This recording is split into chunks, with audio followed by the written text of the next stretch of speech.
E aí foi caminhando durante o ano assim. E aí as provas que você fez nesse ano foram quais? As mesmas? SpaceX, AFA, a ESA e EAR, ou acrescentou alguma mais? Acrescentou a DEFON também. Em 2021 você fez EFON também. Fiz EFON também. E aí as provas são em períodos diferentes, né? SpaceX geralmente é setembro. A ESA em 2021 foi em outubro?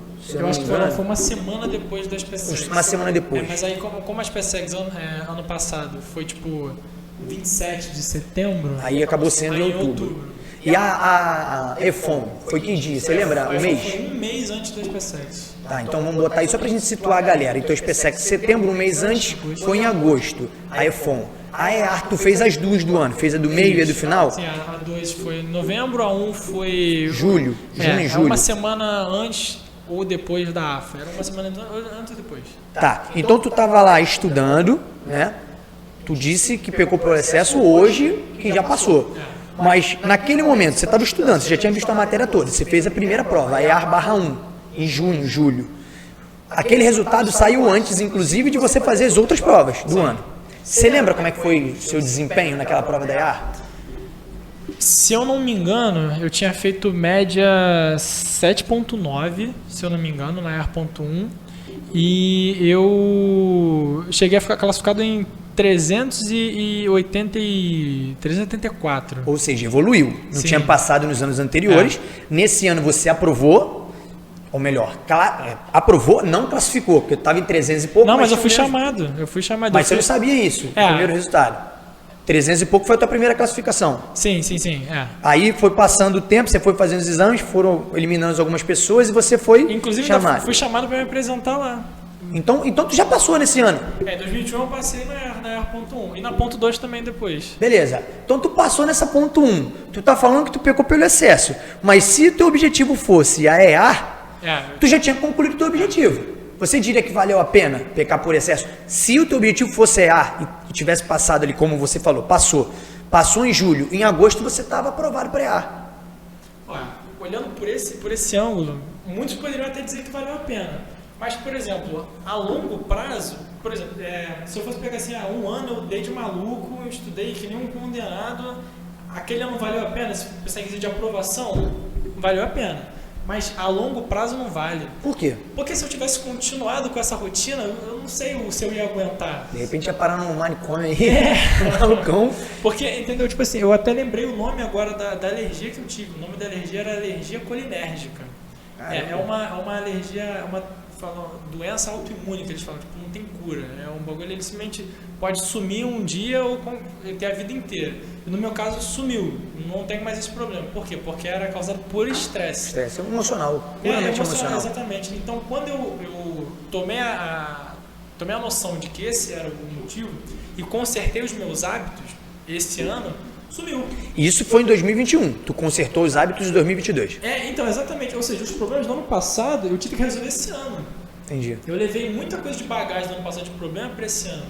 Que me atrapalhou um pouco no início do ano, no começo do foco. Mas que eu fui ajeitando as coisas, já estava mais experiente no quesito de concurso, né? Então, eu consegui lidar melhor com esses problemas. Mas, por exemplo, a parte física, comentei que eu era atleta no colégio militar, sempre foi uma coisa muito importante na minha vida. E essa alergia colinérgica que eu tive, por exemplo, toda vez que eu fazia qualquer esporte, eu tinha essa alergia. Então eu não conseguia fazer esporte.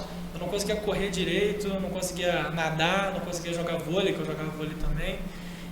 Sempre quando eu fazia esse esporte, eu sofria muito, eu começava a me coçar inteiro. Porque era um problema justamente de estresse e o que eu usava para me desestressar eu não conseguia, que era o esporte. Então assim, olha como é que uma coisa puxa a outra. Exatamente. Então se eu tivesse continuado nesse ritmo, eu não teria dado conta depois.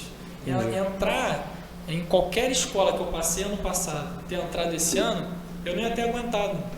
Tá. Porque eu não sabia lidar com E como é que foi essa transição assim? Tu foi de um ano para o outro, quando acabaram todas as provas, que tu falou, não, vou reajustar. E aí reajustou isso para o ano de 2022, aí tudo sumiu. Foi mais no final de 2021. Tipo assim, eu tive esses problemas, mas assim, forte até tipo outubro, novembro, e aí eu comecei a botar na minha cabeça, não pode continuar desse jeito. Tipo assim, aí já tinham passado as provas, eu comecei a dar mais foco para outras coisas, comecei a ajeitar mais a minha vida, né? Aí eu comecei a mudar a rotina, falando, não pode ficar desse jeito, eu tenho que mudar as minhas atitudes, né? Eu tenho que mudar a minha maneira de pensar. E aí que eu comecei a arrumar a casa, digamos assim. Isso, para esse ano. Só fiquei curioso com uma coisa aqui, eu tenho que voltar nesse assunto. Tu falou que passou na prova da EA, teu nome saiu na lista. Tu já fez os exames na EA, os exames são lá dentro, né? Você não faz nada por fora, é tudo lá dentro. A aeronáutica tem essa vantagem, ela faz tudo lá dentro. Faz tudo lá dentro. Aí você fez a prova toda, eu não me lembro, eu provavelmente conversava isso com a tua mãe também, porque eu acompanhei isso muito de perto. Foi bem legal, bem assim, ao mesmo tempo que me deixava triste, me deixava feliz por conta de algumas decisões que você ia tomando. Porque eu não sou você, pô. Eu não tô na tua pele, você sabe o que é melhor pra você. Mas naquele ano que você foi aprovado, eu acho que o resultado deve ter saído por volta de setembro, outubro. O resultado saiu antes da prova da SpaceX? Tu lembra disso? Saiu. Então você já sabia que estava dentro das vagas antes de fazer a prova da SpaceX? Isso no ano passado. Não, calma. No ano passado. Assim, eu já tinha feito o TAF antes da prova da SpaceX. Então tu já sabia que estava dentro, ou não? Não, é porque eu fui... O da AR.1 do ano passado, eu fui como majorado. Tipo assim, tinham 15 cabeças na minha frente. Só que aí as 15 saíram e aí me chamaram para ir para lá. Entendi. Nessa chamada você já tinha feito a prova da SpaceX? Você lembra? Já. Como é que tu foi para a prova da SpaceX, assim, sabendo que tu já tinha sido aprovado na EA? Olha, por incrível que pareça, eu estava nervoso. Não sei porquê. Ano passado foi um ano um pouco... Acho que o estresse também contribuiu muito para isso. Eu fiz a prova um pouco... Principalmente o primeiro dia. O primeiro dia, ano passado, me quebrou. Eu fui melhor no segundo. O primeiro dia era o quê? O primeiro dia, tem que explicar isso, né? Tem que explicar que a galera não conhece muito bem. O primeiro dia da SpaceX é português, física, química e redação. Física, a matéria que tu mais gostava. Mas o que me quebrou foi, tipo, redação, química e um pouquinho de português. Tipo assim, a prova me quebrou um pouco. Ela tava até fácil, mas, tipo assim, sei lá, no dia eu não tava me sentindo muito legal com a prova, não bateu. Eu não fui muito bem. E aí o segundo dia é matemática, história, geografia e inglês. E são matérias que eu tinha um maior domínio, principalmente matemática e inglês, então caí dentro da prova. Já ficou mais tranquilo. O segundo dia me levantou mais. Era a matéria não, era o concurso que você queria passar? A SpaceX. Será que não é por isso que você levou esse nervosinho para a prova? Muito provavelmente. Porque a área não era a tua primeira opção. A tua primeira opção era a SpaceX, pelo que você falou no começo. Naquele ano ainda era a SpaceX. E aí era a tua segunda opção. Então você foi para a prova falando, vou fazer a SpaceX aqui, porque se eu passar eu vou para a SpaceX. E, tipo assim, se tu não passasse, naquele momento, hoje eu já sei qual seria a sua decisão, mas naquele momento, se você não passasse na SpaceX, na tua cabeça, você ia para a EAR ou tu pretendia continuar estudando para fazer de novo? Eu coloquei muita coisa em jogo, né? E uma dessas coisas foram os problemas que eu estava passando, né? E eu percebi que mais valia eu tentar mais um ano. Tu tinha 20 ou 21? Tinha 20. Então tu podia fazer mais um ano. Né? Aí esse ano era o meu último ano. Era o seu último ano. Exatamente. Entendi. Que era o último ano que eu já estava programado para mim que eu ia ficar estudando para concurso militar. Eu tinha pensado, se eu não passar em nada, aí eu mudo o foco e tento outra coisa. Naquele momento já era essa a sua decisão? Beleza. Vamos lá. Tem uma coisa que eu quero te perguntar, mas a gente vai caminhar até lá. E é exatamente sobre isso. Porque eu lembro muito bem o que tua mãe falou para mim naquela época e eu achei assim... Eu falei, Kátia, o nome da mãe do Lucas, para quem não conhece, é Kátia. Ele é minha amiga de profissão, é professora de matemática também, e a gente troca muita ideia. Até por isso que eu tive que estudar matemática. Imagina minha mãe falando, reprovou em matemática, imagina. Que isso? E ela é bem dura, né, nesse sentido. Ela é puxar a orelha, é bonito. E aí tu fez a prova da SpaceX naquele ano, fez a prova, tu fez a EFON antes da SpaceX, certo? A EFON foi antes. Aí fez a prova da SpaceX, logo em seguida, logo 1 ou 2 semanas depois, foi a prova da ESA, e ainda tinha a segunda da EA, né? Fez a prova da EFON, fez a prova da SpaceX, fez a prova da ESA. Qual resultado veio primeiro? Você passou em alguma outra, além daquela EA? Você já tinha decidido, pelo que você acabou de falar, que você não ia para a EA, mesmo tendo garantido a aprovação, porque você queria fazer a prova da SpaceX mais uma vez, e fez.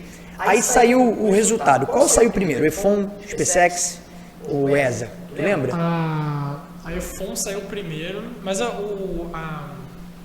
as coisas da EFON elas são um pouco confusas. Tipo assim, eles lançam 2 listas, uma com o pessoal que fez a média da prova e outra com o pessoal que não fez a média, mas chegou perto. Porque, tipo assim, a prova da EFON ela tem um negócio que pouca gente consegue fazer a média da prova. Então, muitas poucas pessoas passam direto. Então, eles têm que completar a vaga com o pessoal que chegou perto da média, mas não fez a média.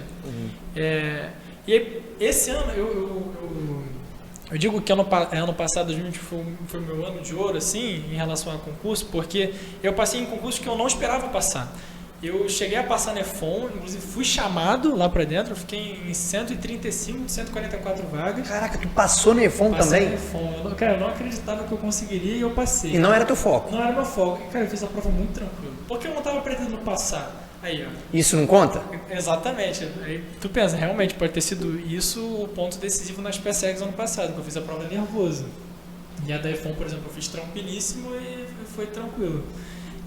Aí, tipo assim, eu passei pela segunda lista do pessoal que não fez a média da prova, mas chegou perto. E o processo seletivo deles é um pouco estranho, porque você faz até o TAF primeiro e só depois você tem a redação corrigida.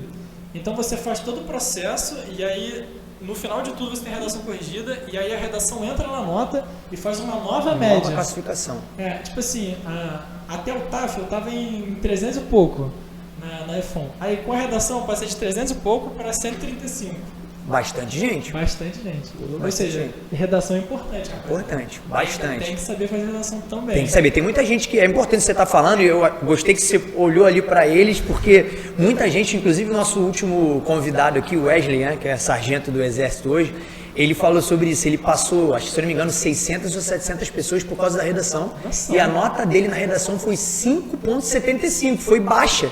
Minha nota na EFON foi 6 e alguma coisa na redação. Também não foi tão alta. Exatamente. Olha o quanto eu passei por conta disso. E entrou nas vagas, né? Pelo que você falou aí. Então, cara, tu passou na EFON também.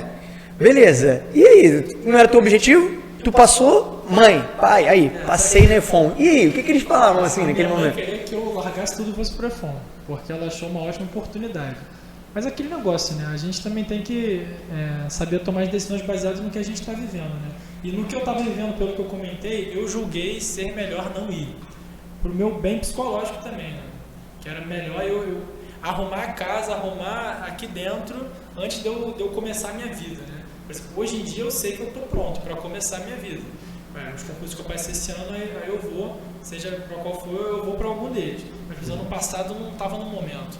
A gente tem que saber também julgar o nosso momento. Não tinha um pouquinho também da tua franca evolução? Tu estava percebendo que estava evoluindo, que você estava caminhando cada vez mais rápido naquela fila de concurseiro, porque concurso é uma fila, né? Você não passou no primeiro, no segundo você não alcançou a nota de corte, no terceiro, que era esse agora que você está falando, você já passou na EAR, te deu mais confiança, passou na EFON, mais confiança. Será que não foi isso? Em nenhum momento passou pela tua cabeça assim, tipo, bom, eu passei nesses dois, então eu acho que eu vou conseguir passar no que eu quero. Eu cheguei a passar na AFA também, mas tipo assim, eu não cheguei a ser chamado. Mas eu passei lá, meu nome estava lá na lista, só que não chegou no meu número. Isso no mesmo ano, 2021? 2021. Então tu passou. Caraca, olha quanta coisa. Teve a ESA também, mas a ESA a ESA era a minha última opção. Eu gosto muito da ESA, mas a ESA, dentre todas, era a minha última opção. Era a última opção. E, então, naquele ano, você passou EAR/1, EFON, a AFA você aprovou, mas não classificou. Né? A ESA você também passou. A ESA você passou e classificou. Todos esses concursos, e você tomou a decisão de não ir para nenhum deles, porque você ia fazer mais uma vez a prova das PSECs, que era a que você queria. Eu lembro muito bem, cara, e aí, isso eu queria compartilhar com a galera que está aqui, porque provavelmente deve ter muita gente ouvindo esse podcast que está se identificando com a tua história. Não, muita gente vai me chamar de maluco. Eu já sei, passou em tantos e não aceitou nenhuma, não sei o quê. Tu já viveu isso então, né? Amigos seus já falaram isso. Por conta disso, pô. E aí tu perguntava para eles assim, o que vocês fariam? Eles falavam o quê? Ia para EFON? Ia para... A maioria falava que iria para EFON. Porque por não ser tão militar, você até consegue ter outras oportunidades lá dentro, de até trabalhar fora. Para quem não conhece, EFON é Marinha Mercante. Né? E aí tem aquelas viagens de 6 meses, né? Embarcado e tal. Pode virar prático, que também é a profissão. Que ganha muito bem, muito bem. Então, provavelmente, os amigos falavam porque só pensavam no dinheiro. Vai ser prático. E é bom a gente compartilhar isso com a galera, porque quando a gente começa a preparação, né? E aí eu vou abrir um pouco meu coração aqui também. Quando a gente começa a preparação, e eu vivo isso, é o que eu mais gosto de fazer, Lucas, é dar aula para esse público, né? Esse público que quer ser militar, que tem um sonho de ser militar. E a gente percebe que muitos deles não têm coragem de tomar essa decisão. Às vezes não tem coragem, e às vezes também a família pressiona para que tome a posse desses concursos, né? Que já entre por o que passou, né? E muitos não têm a coragem de falar, não, vou tentar mais um ano porque eu tenho condições. Por medo, talvez por pressão, enfim. E aí eu gostaria de falar isso para a galera que está aqui e para você também abrir o seu coração para a galera, né? Quando você tem uma meta e você sabe que está evoluindo, você percebe que tem condições de ser aprovado e tem mais uma chance de passar, vale a pena abrir mão de coisas que você já tem certo, mas que não são o seu sonho, para tentar mais uma vez ir atrás do seu sonho? Vale a pena ou não vale, Lucas, na sua opinião? Que a gente tem que ter muita consciência da nossa condição de vida. Tem muita gente, a gente comentou também, que, por exemplo, o cara, a condição de vida dele, ele tem que trabalhar. Às vezes ele não consegue sustentar, a família não consegue sustentar o curso, né? E aí ele tem que ajudar de alguma maneira, trabalhando. Tem até alguns cursos, por exemplo, um que eu fiz esse ano, ele fazia isso, né? Dependendo da condição do aluno, ele oferecia, eles chamam de dormitório. Alojamento? Alojamento, exatamente. Esse curso que eu fiz esse ano, eles ofereciam isso. Para o cara que não tinha condição, eles ofereciam um alojamento, davam uma condição melhorzinha para o cara. Assim, não é todo mundo que vai ter essa facilidade, entendeu? Então, assim, estudando a condição de vida de cada um e o que cada um pode ou não pode, a família vai falar assim, pô, meu filho, a gente não está conseguindo mais sustentar mais um ano de curso, não sei o que, aproveita esse ano que você tem, pega essa vaga, entendeu? Aí lá na frente, aí depois de você se formar, você tenta fazer outra coisa. Então, assim, tem que avaliar realmente a situação de cada um.